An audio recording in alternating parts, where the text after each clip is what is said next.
I did $7,700 in revenue with my last product test, but I only made $1,000 in profit though. Let's talk about what I did wrong, what I did right, and why I stopped trying to scale it. And hopefully this teaches you something. There's the test for yesterday, 7 orders, crazy conversion rate. We got $274 and a 6.93% conversion rate, so really good.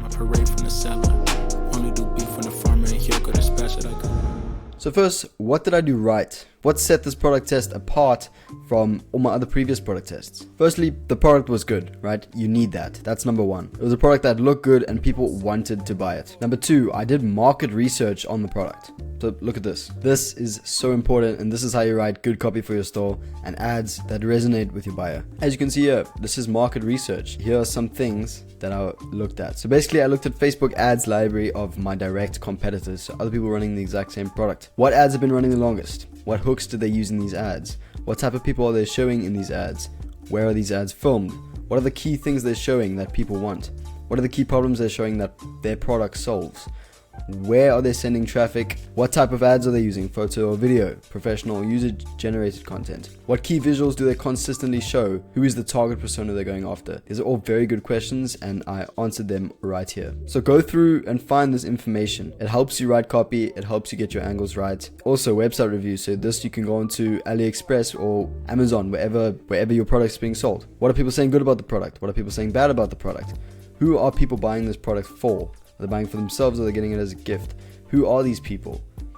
Age, gender, what do they do? All this stuff. What did people struggle with before buying their product, and what goals did their product help them hit? This is all stuff you can find in reviews. Then looking at indirect competitors, you can do the same thing. Look at products that solve the same issue basically. Same thing, what hooks they use, what type of people are they showing these ads, what are these ads filmed?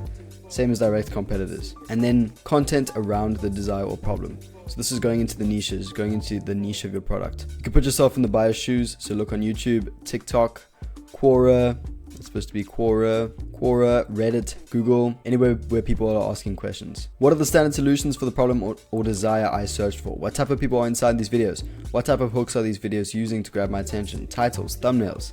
What do the comments say? All of these are very good. And then break down the market research. So I got who is my target audience? Detailed description of your target audience there.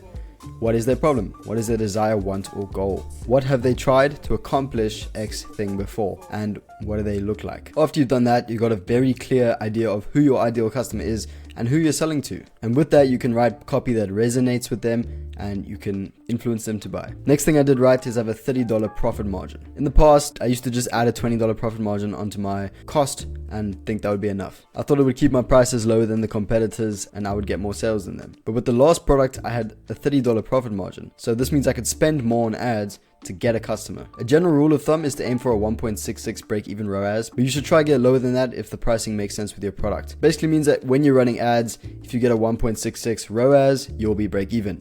Anything higher than that and you're making profit, anything lower and you're losing money. The lower you can get your break-even ROAS, the better. My break-even ROAS was actually a bit high on this test. It was like 1.8, and that was one of my first mistakes, and I had to raise my prices later. Now getting more into the things of what I did wrong. Another thing that I did wrong was I didn't check that the product was good quality. Obviously we're dropshipping, so we don't really check the product physically before we sell it, but that is something that I recommend you do once you've done your initial test and you're starting to scale. But if you don't do this, you'll start getting a bunch of emails saying that the product is bad quality and they want a refund. And this is exactly what happened to me. And this is bad. It can kill your profitability and you can get chargebacks on your Shopify account, which can get your Shopify account banned. Plus, I would feel like a bit of a shitty person, to be honest, if I was selling things that I knew people would not be happy with. But basically, the way that I go about checking the quality now is just asking my supplier to send me a photo of the actual product, because often the picture you send them for a quote and what they're actually sending out is going to be very different quality. The next thing is ads. And throughout this product test, I had quite a few issues with my ad accounts. I had to switch ad accounts 3 times, which sucks because each time Facebook has to re-optimize. And with ads, I go by another rule of thumb, which is that you should judge ads based on 3 days of data, like a 3 days average. You can't really make decisions off of 1 day of ad spend. So if you run a new campaign or you make significant changes to your ad, wait 3 days before you decide to turn it off or scale or make a decision.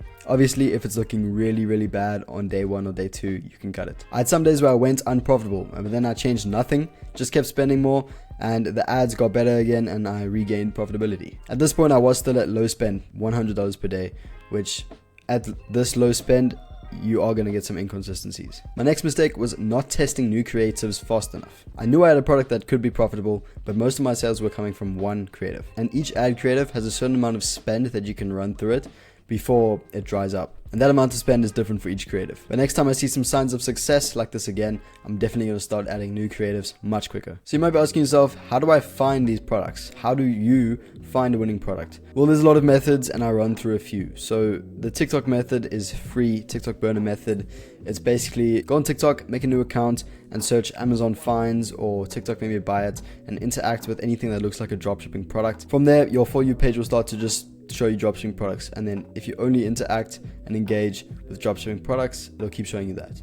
And you can basically just scroll until something catches your eye, and you can check the comments and see what people are saying, and continue your product research from there. You can also use ad spy tools like PP Ads or Monea, you might have heard of, but something I've been using recently is another ad spy tool called FutureLib, which comes with Shop Hunter Pro. And I like it because you can see Facebook and TikTok ads, and I like advertising on Facebook, so it's nice to be able to sort like that. So check this out. So basically, you come over to FutureLib, click show more filters, come over to store creation date, and we can put this in the last 3 months. This helps just narrow it down and show us stores that were only created in the last 3 months, and this will more likely be dropshipping stores. Then we can set the product count filter to 1 to 3 products per store.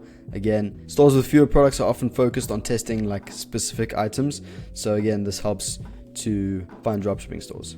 Then we can do the page active ad count, and we can look for stores with around 12 ads. If they're running around 12 ads, they're probably scaling. This is a little bit past the testing phase, so we can hopefully catch them early but see products that are doing well. Then if you're targeting TikTok or Facebook, you can choose here. I mentioned I like Facebook, but we'll do TikTok just for fun. Now we can scroll through and find a product. Let's just say, for instance, we like how this one looks. Then what we can do is go onto their page, and this is why I love it, because with Shop Hunter Pro you get FutureLib. So we can copy their store link and then go over to Shop Hunter and drop it in there, and we can track their revenue and see how they're doing. So as we can see, this store is doing pretty damn good. $1,600 in the last 24 hours. However, revenue is dropping, so we would want to check out why. We can see what their top product is, Shine Bright Pads, and we can see what apps they're using, Klaviyo, we can see what theme they're using, and we can even go onto Facebook ads archive directly from here and take a look at all their ads. Thank you very much for watching, and I hope you found at least something valuable in this video. If you want more free resources and stuff, join my Discord. Link will be in the description. I'm sharing a bunch of resources and we chat on them and we help each other out, and it's just a really cool space. I would also appreciate if you could follow my Instagram, where I'm posting 3 videos a week documenting my journey in smaller bite-sized pieces, and of course I post some things on my story sometimes and you get to stay up to date with my day. But thank you again. Cheers. I'll see you in the next one. Parakeet green